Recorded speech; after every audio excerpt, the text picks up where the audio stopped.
إلا الذين كفروا فلا يغرك تقلبهم في البلاد كذبت قبلهم قوم نوح والأحزاب من بعدهم وهمت كل أمة برسولهم ليأخذوه وجادلوا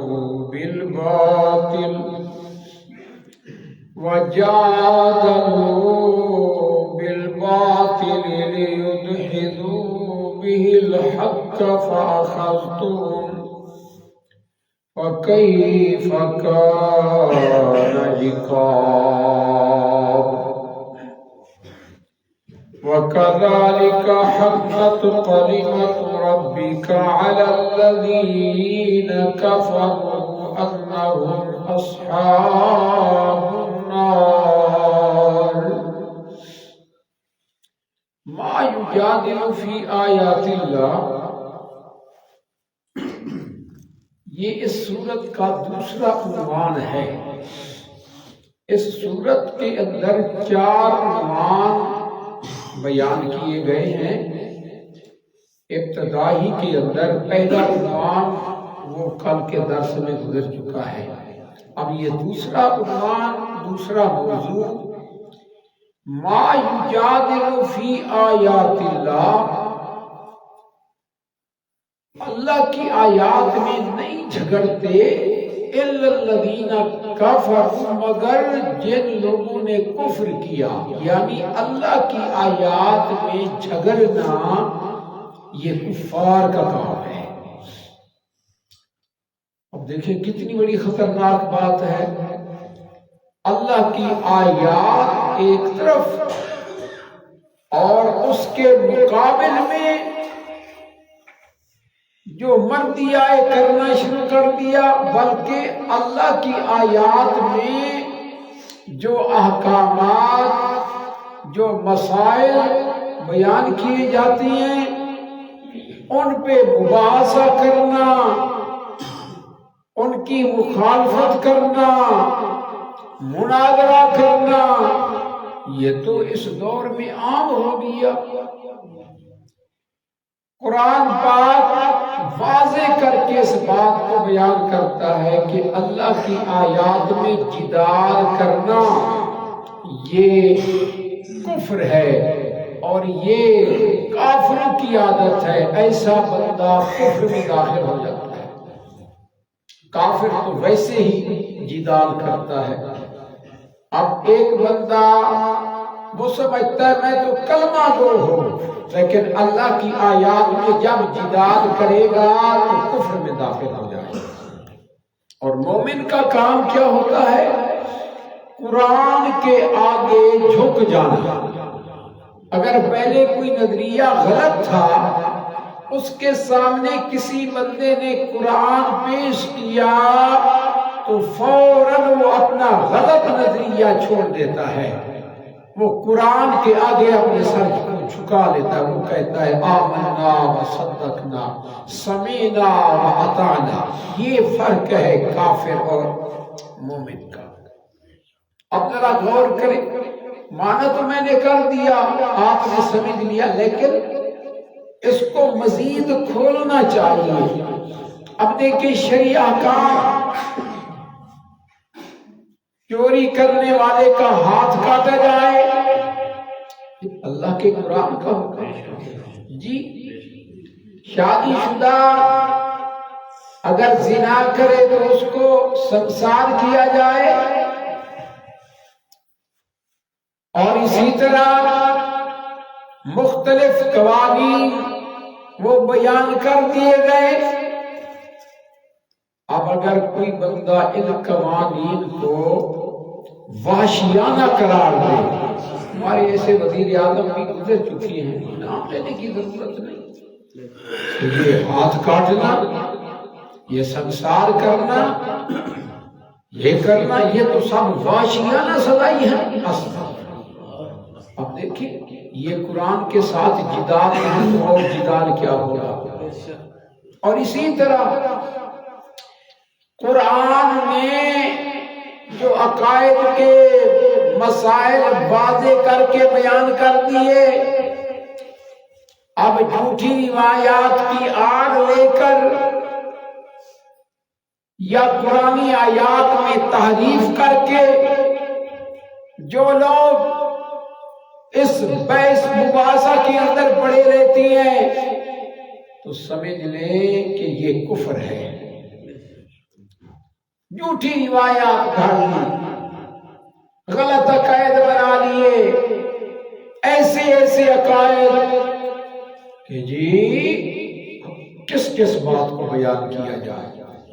کوئی بندہ اگر پڑھے کہ دیکھو جی، اب دیکھیں صاف الفاظ ہے، سورۃ الانعام آیت نمبر 50 کئی بار پہلے بھی سنا چکا ہوں، لیکن چند چیزیں سامنے رکھیں تاکہ بات مزید کھل جائے۔ لا عالم الغیب، لا کا معنی کیا ہے؟ نہیں۔ عالم میں جانتا، الغیبہ غیب کو، میں غیب کو لیکن تعریف کریں گے اور میں خود نہیں جانتا، ہاں اللہ نے بنا دیا۔ وَلَا أَقُولُ لَكُمْ عِندِي خَزَائِنُ اللَّهِ، میرے پاس اللہ کے خزانے۔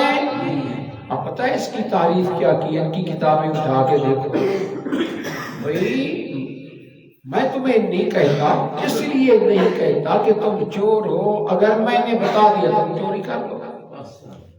یہ کس طرح تعریف ہے؟ یہ جدال ہے۔ قرآن کی تعریف کرنی پڑے کرو، لیکن اپنے شرکیہ کفریہ عقیدے کو نہ چھوڑو۔ جدال فی القرآن۔ پھر آگئے ان کے بھائی غلط روایات پیش کرتے ہیں کہ جی آپ علیہ السلام نے فرمایا من دار قبری وجبت لہ شفاعتی، جس نے میری قبر کی زیارت کر لی اب اس کی شفاعت کرنا واجب ہو گیا مجھے۔ قبر کی زیارت کرنے سے شفاعت واجب ہو جاتی ہے۔ عقیدہ ٹھیک نہ بھی ہو، اب جو لوگ جاتی ہیں بلکہ جن کے لیے آپ علیہ السلام کا روضہ مبارک کا دروازہ کھولا جاتا ہے، سارے ایسے ہوتی ہیں، یہ بڑے بادشاہ ان لوگوں کے لیے کھولا جاتا ہے، نہیں سمجھے؟ عام لوگوں کے لیے، چاہے بڑے عالم بھی کیوں نہ، ان کے لیے تو نہیں کھولے جاتے، نہیں سمجھے؟ اگر وہ عقیدتاً شرکیہ عقیدہ رکھنے والا کیوں نہ ہو، یہ جو بے دین ہے، میں کس کس کا نام ہوں جو صحابہ کو بھونکتی ہیں، ان کے لیے بھی کھول دیا جاتا ہے۔ یعنی دیکھیں کم از کم تھوڑا سا دماغ سے کام لو، قرآن کیا کہتا ہے؟ اگر میں دلیل بات کروں تو پھر کہیں گے قرآن کہتا ہے لا یملک الذین یدعون من دونہ الشفاعۃ الا من شہد بالحق، کوئی بندہ اس بات کا اختیار نہیں رکھتا کہ کسی کی سفارش کر سکے، ہاں سفارش کس کی ہوگی؟ اللہ من شہد بالحق وهم یعلمون، جو حق کے ساتھ حاضر ہوا، لا الہ الا اللہ کو پڑھنے والا، صرف پڑھنے والا نہیں، وهم یعلمون، اور وہ جانتے بھی ہیں کہ لا الہ الا اللہ ہے کیا چیز۔ لیکن قبر کی زیارت سے یہ سب کچھ ہو جائے گا؟ آج کل مولوی ان مسائل کو بیان نہیں کرتے، کیونکہ جب اس طرح بیان کیا جاتا ہے تو بڑی مخالفت کا سامنا، پھر کہتے ہیں کہ خیال کرنا یہ بڑا خطرناک بات ہے۔ قبر کی زیارت سے اگر شفاعت واجب ہو گئی، چلو میں صرف ایک واقعہ کی بات پھر لمبی ہو جاتی ہے، کیا کریں؟ اگر بات کو کھولے نہیں پھر بھی فائدہ ایسا نہیں ہوتا نا۔ اب مثلا میں یہ بیان کر کے بس اللہ کی آیات میں جھگڑتا ہے جو کافر ہے، بس آگے چلا جاؤ، اب وضاحت نہ کریں چند باتیں۔ ابن ابی جو منافق تھا جب وہ مرا، آپ علیہ السلام نے اپنا قمیص مبارک عطا کیا، آپ علیہ السلام کے قمیص مبارک میں ابن ابی کا کفن بنا۔ دیکھیں کہ چھوٹی بات ہے، آپ علیہ السلام نے اس کا پھر جنازہ پڑھایا، آپ علیہ السلام نے لوا مبارک بھی اس کے منہ میں ڈالی، لیکن اللہ نے فرمایا میرے پیغمبر ایسے بندے کی 70 بار آپ استغفار کریں میں پھر بھی معاف۔ اور ابن ابی آپ علیہ السلام کے پیچھے نماز بھی پڑھتا تھا، بلکہ کیونکہ مدینہ کے اندر اس کا بڑا اثر رسوخ تھا۔ یہ بھی سمجھ لیں، آپ علیہ السلام جب مدینہ تشریف لے گئے قریب تھا، سب علاقے والے متفق ہو چکے تھے کہ اب اس کے سر پہ تاج رکھنا ہے کہ اس علاقے کا یہ سردار ہے، سمجھے نا۔ اب آپ علیہ السلام پہنچ گئے تو پھر اس کے لیے تو مسئلہ کھڑا ہو گیا، اب تو پیغمبر پہنچ گئے ہیں، اب اس کی چودراہٹ کیا ہو گئی، ختم، یہ بوکس اس کو کھانا۔ آپ علیہ السلام بیان کر رہے ہوتے اور آپ کے بیان میں یہ کھڑا ہو جاتا، لوگوں یہ اللہ کے پیغمبر ہیں، ان کے پیچھے چلو، ان کی معاونت کرو، حالانکہ دل میں شرک اور تو اس کو کوئی فائدہ نہ ہو سکا، بلکہ اللہ نے فرمایا وَلَا تُصَلِّ عَلَىٰ أَحَدٍ مِّنْهُمْ مَاتَ۔ اب جو قبر کی شفاعت، قبر کی زیارت کر لے بس شفاعت کیا ہو گئی، اللہ کچھ تو سوچو۔ اب پھر جب ایسی باتیں سنتے ہیں نا تو پھر اچھلنا کودنا شروع کر دیتی ہے، اتنا بڑی بات کہہ دی، ہمارے بزرگوں نے تو یہ روایت کتابوں میں لکھ دی ہے، اور تمہاری کتابوں میں بے شک لکھ دی گئی ہے لیکن روایت صحیح نہیں ہے، قرآن کے مقابلے میں کوئی بات حجت نہیں۔ ہاں کس بات کو میں بیان کروں، بڑا ظلم ہو رہا ہے، یہ قرآن اس دور میں بڑی مظلوم کتاب ہے، بلکہ اچھے بھلے مولوی آج کل دیکھیں نا، چھوٹے چھوٹے مسائل جو ان کے اپنے ہیں نا بس ان کو بیان کرتے، اب جو مسائل بیان کرنے تھے ان کو چھوڑ دیا۔ ما یجادل فی آیات اللہ الا الذین کفروا فلا یغررک تقلبهم فی البلاد۔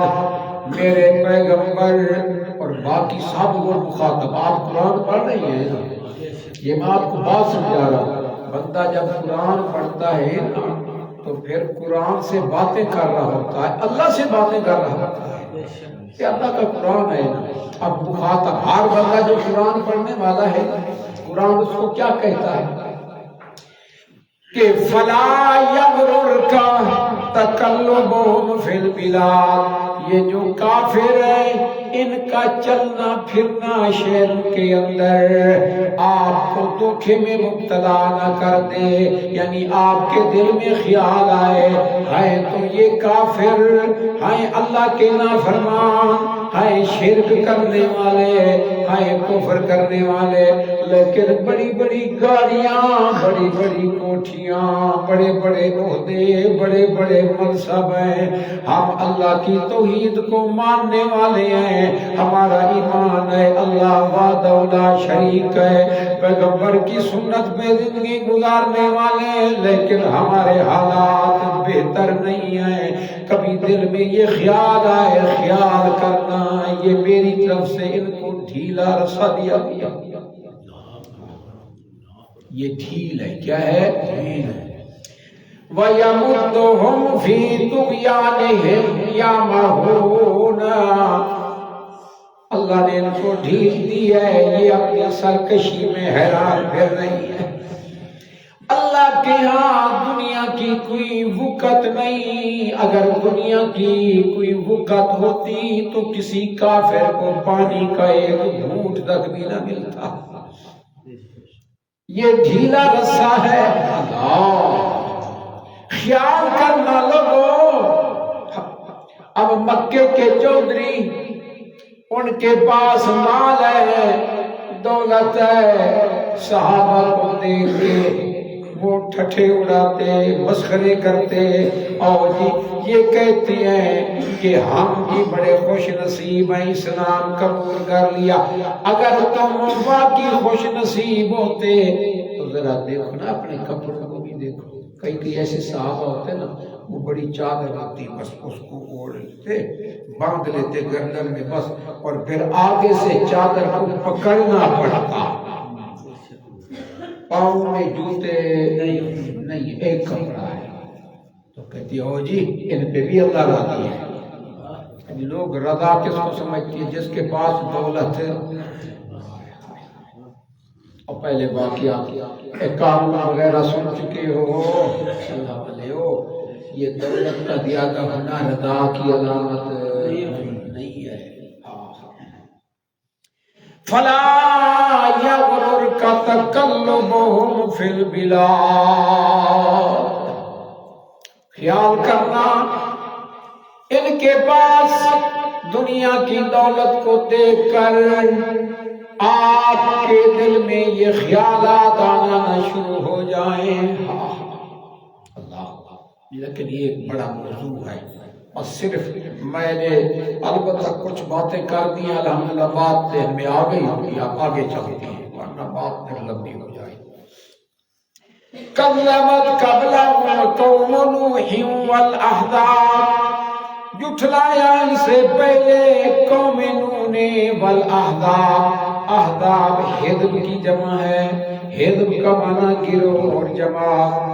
ان سے پہلے نوح علیہ السلام کی قوم ہو، قوم عاد ہو، قوم سمود ہو، بعد میں آنے والے لوگوں نے اپنے پیغمبروں کو جھٹلایا. والاحزاب من بعدہم. لیکن نتیجہ کیا نکلا؟ پھر اللہ نے پکڑا اور برباد و ہلاک ہو گئے. صرف جھٹلایا. وہ حلوے خور مولویوں ذرا غور کرنا، لدھے لوسی مولوی. اور دوسرا یہ جو چندہ ہے نا، چندہ مجبوراً کبھی ہمیں بھی کہنا پڑتا ہے لیکن افسوس ہوتا ہے. چندہ خور مولوی اور حق بیان، یہ دو چیزیں اکٹھے جمع.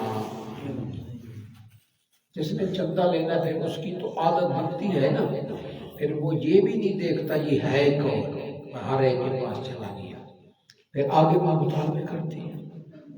نہیں سمجھے؟ کل کو بھی وہ ناراض نہ ہو جائے. اگر ناراض ہو گئے تو پھر چندہ بند ہو جائے گا. یہ باتیں آتی ہیں. صرف جھٹلایا نہیں بلکہ اللہ کا قرآن کہتا ہے وَحَمَّتْ كُلُّ أُمَّةٍ بِرَسُولِهِمْ. اور ارادہ کیا ہر امت نے. لفظ قول کی طرف غور کرنا ہے، کوئی ایک واقعہ نہیں. ہر امت نے ارادہ کیا بِرَسُولِهِمْ، اپنے رسول کے ساتھ، لِيَأْخُذُوهُ، تاکہ اللہ کے رسول کو پکڑ کے قتل کر دے.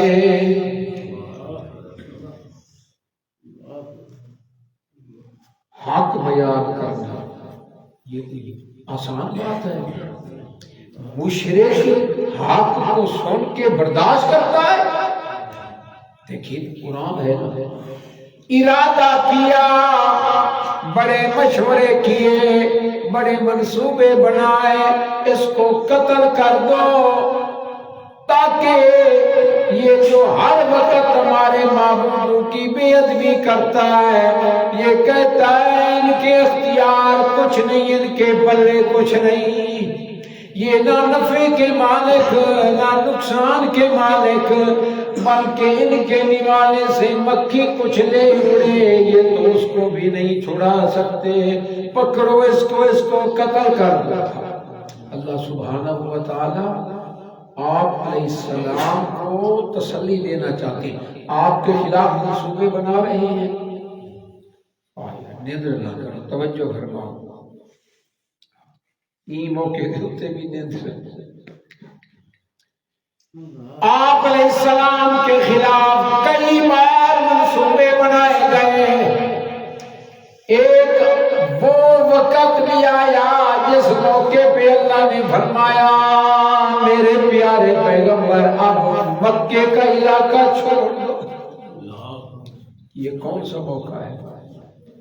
دار الندوہ کے اندر مشرکین مکہ جمع ہوتی ہیں کہ کسی طرح محمد کو قتل کرو یا اس کا علاج کرو ورنہ حالات بڑے خراب ہیں۔ اب تو مکے سے باہر دور دور سے لوگ آ کے اسلام قبول کر رہے ہیں، حالات بڑے خراب ہو رہے ہیں۔ مشورہ ہوا نا، کسی نے کہا اس کو آپ ایسا کریں، قید کریں، زنجیروں میں جکڑ دیں، کسی نے کہا جی اس کو علاقے سے نکال دیں، کسی نے کچھ، ابو جہل نے کہا بس غلط مشورے دیتے۔ میں اختصار کے ساتھ بیان، اس کو ذکر باقاعدہ قرآن سورۃ انفال میں بیان کیا اور اس کو ایسا کرے جتنی بھی قبائل ہے ہر بندہ ہر قبیلے والا ایک نوجوان دے دیں، وہ نوجوان مل کے اس کو قتل کر دیں۔ اب وہ محمد صلی اللہ علیہ وسلم کے رشتہ دار ہیں، وہ ہم سے بدلہ نہیں لے سکتے، ہاں باقی رہا معاوضہ وہ ہم دے سمجھے نا۔ قرآن کہتا ہے وَإِذْ يَمْكُرُ بِكَ الَّذِينَ كَفَرُوا لِيُثْبِتُوكَ أَوْ يُخْرِجُوكَ أَوْ يَقْتُلُوكَ وَيَمْكُرُونَ وَيَمْكُرُ اللَّهُ وَاللَّهُ خَيْرُ الْمَاكِرِينَ۔ میرے پیغمبر آپ کے خلاف منصوبے بنانے لگے کہ اس محمد کو قید کرو، کہہ دو صلی اللہ علیہ وسلم، جلا وطن کرو، بالآخر متفق ہوئے اس کو قتل کر ڈالو۔ وَيَمْكُرُونَ وَيَمْكُرُ اللَّهُ، انہوں نے بھی منصوبے بنائے لیکن اللہ کی تقدیر کا کون مقابلہ کر سکے؟ واللہ خیر واللہ خیر الماکرین۔ وَحَمَّتْ كُلُّ أُمَّةٍ بِرَسُولِهِمْ قَبْلَهُمْ قَوْمُ نُوحٍ وَالْأَحْزَابُ مِنْ بَعْدِهِمْ كَذَّبَتْ قَبْلَهُمْ قَوْمُ نُوحٍ وَالْأَحْزَابُ مِنْ بَعْدِهِمْ وَحَمَّتْ كُلُّ أُمَّةٍ بِرَسُولِهِمْ لِيَأْخُذُوهُ وَجَادَلُوا بِالْبَاطِلِ، باطل دلائل کے ساتھ جھگڑتے ہیں۔ ان کا مقصد کیا ہوتا ہے؟ لِيُدْحِضُوا، مقصد کیا ہوتا ہے؟ لِيُدْحِضُوا بِهِ الْحَقَّ، تاکہ اس کے ذریعے حق کو مغلوب کر دیا جائے۔ فَأَخَذْتُهُمْ، پھر میں نے ان کو پکڑا، فَكَيْفَ كَانَ عِقَابِي، پھر میری سزا کیسی تھی، پھر کیا ان کا حشر ہوا۔ اس طرح اور جو مکے کے چودھری تھے اللہ نے کیسے پکڑا، بدر کے اندر کیا حشر ہوا، ان کی لاشیں اٹھانے والا بھی جو مکے کے بڑے سردار تھے نا، سردار ابو جہل آئے اور صحابہ اللہ کی غالباً عبد الرحمن بن عوف ہے، دو نوجوان ایک طرف دوسرا دوسری طرف۔ عبد الرحمن بن عوف فرماتی ہے کہ میرے دل میں خیال آیا کہ میرے ساتھ کوئی تکڑا بندہ، کوئی مہارت رکھنے والا وہ ساتھ ہوتا، آخر لڑائی ہے نا، یہ نوجوان کھڑے ہیں، یعنی میرے دل میں کیا ہے۔ لیکن انہوں نے پوچھا چچا یہ بتا ابو جہل کون ہے؟ میں نے کہا بیٹی آپ کیا کریں گے؟ نہیں ہمیں بتائیے، ہمیں پتہ چلا یہ ہمارے پیغمبر کو بڑی تکلیف دیا کرتا تھا، ہمیں ذرا بتلائیں تو صحیح۔ وہ کہتے ہیں کہ میں نے اشارہ کیا یہ ہے ابو جہل، فوراً دوڑے اور اس پہ حملہ کیا، بٹھا دیا، قتل کر دیا اس کو۔ سمجھے نا بات کو؟ ہاں یہ ہے صحابہ۔ خیر بات کیا چلی؟ تو پھر حشر کیا ہوتا ہے جب اللہ پکڑتا ہے؟ پھر حشر لاشیں چھوڑ کے بھاگ میں لا کر گدے کنویں میں ڈال دیا گیا ان خبیثوں کو۔ فرمایا کہ میں نے پکڑا، پھر میری سزا کیا تھی؟ کیسی تھی میری سزا؟ وَكَذَلِكَ حَقَّتْ كَلِمَةُ رَبِّكَ عَلَى الَّذِينَ كَفَرُوا، اور اسی طرح ثابت ہو گئے تیرے رب کے کلمے ان لوگوں پر جنہوں نے کفر کیا۔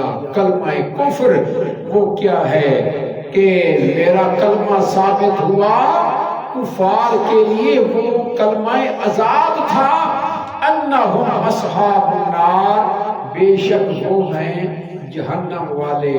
صرف دنیا کی سزا نہیں بلکہ موت کے بعد جو سزا ہے وہ اس سے بھی بڑی سخت ہے۔